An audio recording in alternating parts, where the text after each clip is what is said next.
Hi guys. और आज के वीडियो में बात करेंगे बिजनेस एनवायरनमेंट के बारे में। देखिए, बिजनेस एनवायरनमेंट मतलब क्लास 12th की पार्ट 1 का चैप्टर नंबर 3, जो कि टोटल वैल्यू रखता है बोर्ड में 5 से 6 नंबर की। और इस पर्टिकुलर चैप्टर में सबसे important concept he dimension of business environment है, जिस पर्टिकुलर टॉपिक के ऊपर ये कंप्लीट डेडिकेटेड वीडियो में बना रहा हूँ।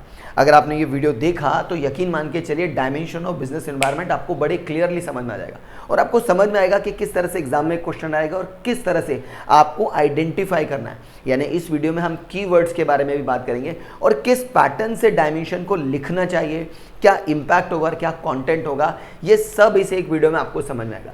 लेकिन डायमेंशन समझने से पहले हमें समझना होगा कि बिजनेस एनवायरनमेंट एक्चुअली होता क्या है।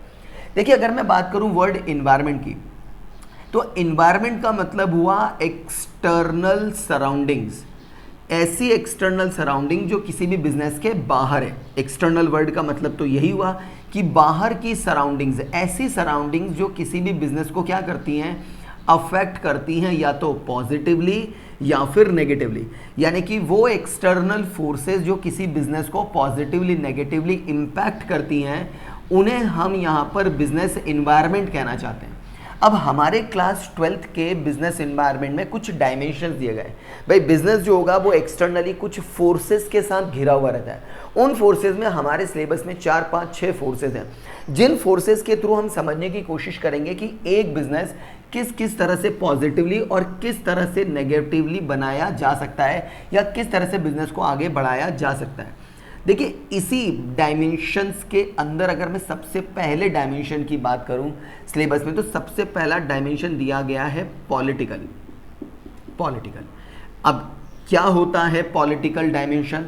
वो ये समझाने की कोशिश कर रहा है कि अगर किसी कंट्री के अंदर पॉलिटिकल पार्टी की स्टेबिलिटी है, अगर पॉलिटिकल पार्टी स्टेबल है, यानी कि एक ही पार्टी जो इलेक्ट हुई है वो पूरे 5 सालों तक टिकती है, फिर इलेक्शन हुए, फिर वही पार्टी जीती और फिर 5 साल उसने उस कंट्री पे रूल किया। ठीक जैसा इंडिया के अंदर बीजेपी लगातार जीतती चली जा रही है, लगभग हर स्टेट के अंदर आपको बीजेपी देखने को मिलती है। अगर इस तरह से किसी कंट्री के अंदर पॉलिटिकल पार्टी स्टेबल है, तो यकीन मान के चलिएगा कि उस कंट्री के अंदर बिजनेसेस ग्रो भी करने लग जाते हैं। लेकिन अगर किसी कंट्री के अंदर पॉलिटिकल पार्टी इनस्टेबल है, अगर वहाँ इनस्टेबल है, तो वहाँ के बिजनेसेस थोड़े डाउन हो जाते हैं। फॉर एग्जाम्पल जैसे पाकिस्तान के अंदर, फॉर एग्जाम्पल जैसे नेपाल के अंदर, श्रीलंका के अंदर, भूटान के अंदर, कजाकिस्तान, इन सारी जगह पर पॉलिटिकल पार्टी स्टेबल नहीं है। यहाँ लगातार पॉलिटिकल पार्टियाँ बदलती रहती हैं। तो जब पॉलिटिकल पार्टी बदलती है तो बिजनेस उस पॉलिटिकल पार्टी की बनाए गए रूल्स रेगुलेशन पे भरोसा नहीं कर पाते हैं, इसीलिए उनका बिजनेसेस आगे बढ़ नहीं पाते, क्योंकि जनता को भी भरोसा नहीं हो पाता।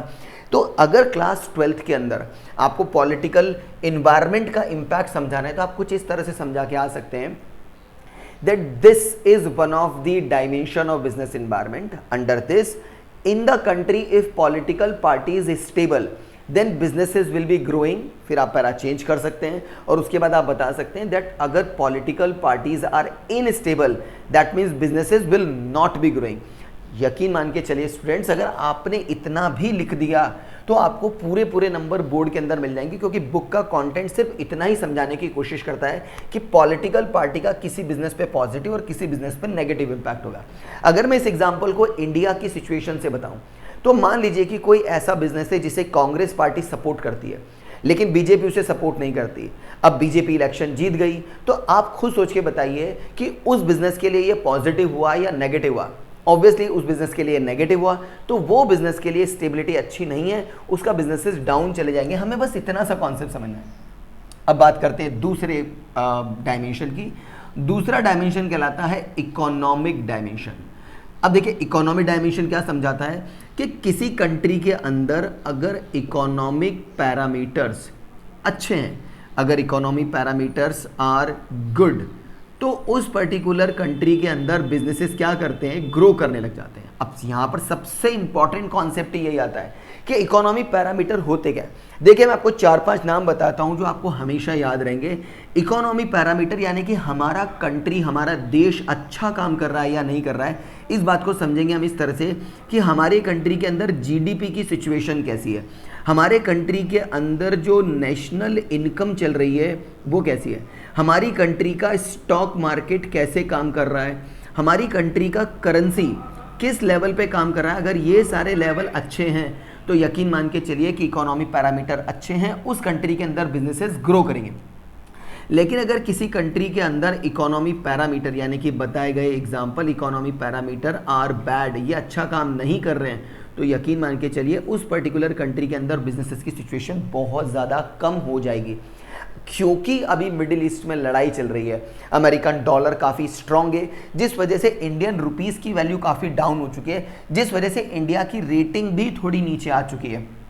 कुछ टाइम पहले हमारे प्राइम मिनिस्टर ने ये कहा भी था कि हमने जापान जैसी बड़ी इकोनॉमी को पीछे छोड़ के हम 4th से 3rd लार्जेस्ट इकोनॉमी बनने की कोशिश भी कर रहे हैं, लेकिन मिडिल ईस्ट की क्राइसिस की वजह से रुपीस की वैल्यू गिर जाने की वजह से हम वापस से 6th प्लेस पे चले गए, जो हम 4th प्लेस पे चले गए। दैट इज द प्रूफ कि अगर इकोनॉमी पैरामीटर डाउन है तो हर एक कंट्री के बिजनेस के लिए ये नेगेटिव ही रहेगा।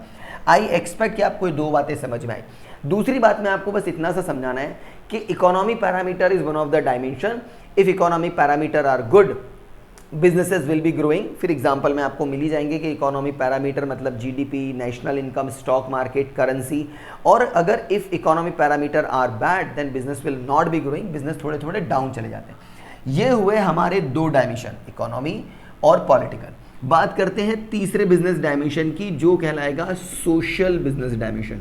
सोशल डायमेंशन में ये समझाया गया है कि अगर कोई सोसाइटी सेलिब्रेशन अच्छा करती है, यानी कि अगर सेलिब्रेट करने वाली बात बहुत अच्छी है, तो उस पर्टिकुलर कंट्री के अंदर बिजनेसेस ग्रो कर जाते हैं। फॉर एग्जांपल, अगर कोई सोसाइटी दिवाली का अच्छा सेलिब्रेशन करती है या क्रिसमस का अच्छा सेलिब्रेशन करती है, तो आप खुद सोच के बताइए कि दिवाली पे जब आप घर से बाहर निकलते हैं, आप मिठाइयाँ खरीद के लेकर आते हैं, फायर क्रैकर खरीदते हैं, नए कपड़े खरीदते हैं, घर के लिए काफ़ी सारे सामान लेकर आते हैं, घर का वाइट वॉश कराते हैं, तो ये सारा पैसा खर्च किया जाता है।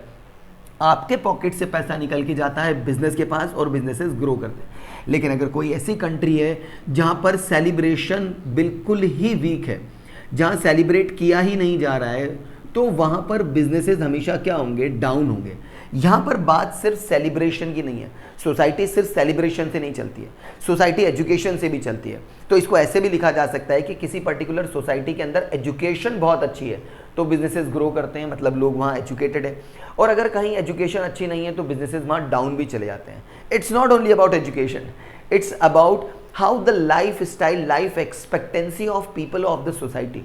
अगर वहाँ पे लोगों का लाइफ स्टाइल अच्छा है, लोग खर्चा करते हैं, लग्जरी चीज़ों पे अच्छे कपड़े पहनते हैं, अच्छे से रहते हैं, जैसे लंदन के अंदर, पेरिस के अंदर लोग बहुत अच्छे से रहते हैं, वहाँ पर बिजनेसेस काफ़ी अच्छे होते हैं। लेकिन अगर उनका लाइफ स्टाइल बहुत वीक है तो वहाँ बिजनेसेस डाउन चले जाते हैं, क्योंकि लोग पैसा खर्च नहीं करना चाहेंगे। इंडिया के अंदर लोग पैसा थोड़ा कम खर्च करते हैं, क्योंकि ज़्यादा काफ़ी हद तक पैसा हमारा टैक्सेशन में चला जाता है। यहाँ पर भी हमारे लिए एक बहुत बड़ी प्रॉब्लम है। आई एक्सपेक्ट कि आपको ये वीडियो अभी तक समझ में आ रही है। हमने 3 डायमेंशन पढ़ लिए, पॉलिटिकल, इकोनॉमिकल, सोशल।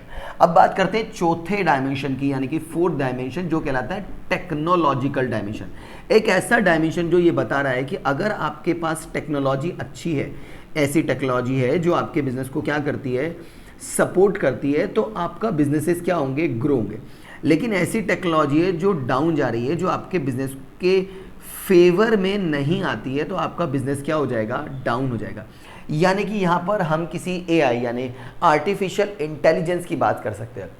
देखिए, जब से आर्टिफिशियल इंटेलिजेंस आई है, जब से टेस्ला ने ड्राइवरलेस कारें निकाली हैं, तब से सारी ऑटोमोबाइल कंपनियां लगभग ड्राइवरलेस कार निकाल रही हैं। लेकिन जो कंपनी सेल्स में स्ट्रगल कर रही थी, जो इतनी हाईफाई टेक्नोलॉजी में अपना इन्वेस्टमेंट करके ड्राइवरलेस कार नहीं बना पा रही थी, उस कंपनी के लिए ये टेक्नोलॉजी क्या हो गई, नेगेटिव हो गई। उसके बिजनेस के लिए ये फेवरेबल इमेज नहीं रही, उसके बिजनेसेस में एक डाउनफॉल आ गया। हद तक यहाँ हो चुकी है कि फरारी जैसा बड़ा लग्जूरियस इटालियन ब्रांड भी अब अपनी इलेक्ट्रिक व्हीकल निकालने के लिए रेडी हो चुका है। वो ये समझ चुके हैं कि इलेक्ट्रिक व्हीकल का ट्रेंड आ चुका है। इसी तरह से धीरे धीरे ड्राइवरलेस कार का भी ट्रेंड आएगा। तो अगर उस बिजनेस को टेक्नोलॉजी ने सपोर्ट किया तो बिजनेसेस आगे बढ़ेंगे, और टेक्नोलॉजी सपोर्ट नहीं किया तो बिजनेसेस डाउन चले जाएंगे। यहाँ तक हम 4 पॉइंट समझ चुके हैं। 5वें और लास्ट पॉइंट की अगर मैं बात करना चाहूँ तो उस पॉइंट का नाम होगा legal business dimension. Legal business dimension ये कहता है कि अगर कंट्री के अंदर कोई लॉ बना है और वो पर्टिकुलर लॉ आपके बिजनेस को सपोर्ट करता है तो आपके बिजनेसेस बढ़ जाएंगे। और अगर किसी पर्टिकुलर लॉ ने आपके बिजनेस को सपोर्ट नहीं किया, आपके अगेंस्ट चला गया, तो आपका बिजनेसेस काफ़ी डाउन हो जाएंगे। इस पर्टिकुलर लीगल इन्वायरमेंट पे मैं एग्जांपल ले सकता हूँ पॉलीथीन बैग्स का। आप जहाँ कहीं से भी ये वीडियो देख रहे हैं, आप अच्छे से जानते हैं कि पॉलिटिकल पार्टीज़ ने एक बड़ा लॉ बनाया था कि पॉलीथीन बैग्स को बैन किया जाएगा। अब अगर आप वो बिजनेस करते जहां पर आप पॉलीथीन बैग बना रहे हैं और ये लॉ आपके बिजनेस के लिए अनफेवरेबल हो जाएगा, क्योंकि पॉलीथीन बैग बनाना अब आपके लिए बैन हो चुका है, तो आपका बिजनेस धीरे धीरे डाउन हो जाएंगे। लेकिन अगर आप जूट बैग बना रहे होते, पेपर बैग बना रहे होते या किसी अदर सब्सटेंस से आप बैग बना रहे होते, तो आपके बिजनेस के लिए एक फेवरेबल इमेज बन जाती, आपको ये लॉ सपोर्ट करता और आपका बिजनेसेस क्या हो जाते, बढ़ जाते। इसी तरह से कंट्री में जो भी पॉलिटिकल पार्टी लॉ बनाती है, रूल बनाती है, अगर वो आपके बिजनेस को सपोर्ट करे तो बिजनेस बढ़ते हैं, सपोर्ट नहीं करे तो बिजनेसेस डाउन हो जाते हैं। एग्जाम के अंदर एज ए स्टूडेंट आपको इस पॉलिटिकल, इकोनॉमिकल, सोशल, टेक्निकल और लीगल डायमेंशन की हेडिंग्स लिख कर आनी है और बोर्ड पे लिखे गए इन दोनों एस्पेक्ट को लिख कर आना है। ट्रस्ट मी गाइज, अगर आपने इतना भी कर दिया तो एग्जाम के अंदर आपको पूरे मार्क्स मिलेंगे। इसके अलावा आपको ये भी देखना होगा कि एग्जाम में दी गई केस स्टडी से आप उस क्वेश्चन को समझ पाएं और करेक्ट डायमेंशन जज करके पूरे स्कोर कर पाएं। आई एक्सपेक्ट कि आपको ये वीडियो पसंद आई है। वीडियो पसंद आई है, वीडियो को लाइक करिए। इन्फॉर्मेटिव लगती है इस वीडियो को शेयर जरूर करिएगा। फ्यूचर में इसी तरह से क्लास 11, 12 बिजनेस स्टडी, एंटरप्रेन्योरशिप और करियर गाइडेंस के डिटेल शानदार वीडियोस देखना चाहते हैं, इस चैनल को सब्सक्राइब जरूर करिएगा।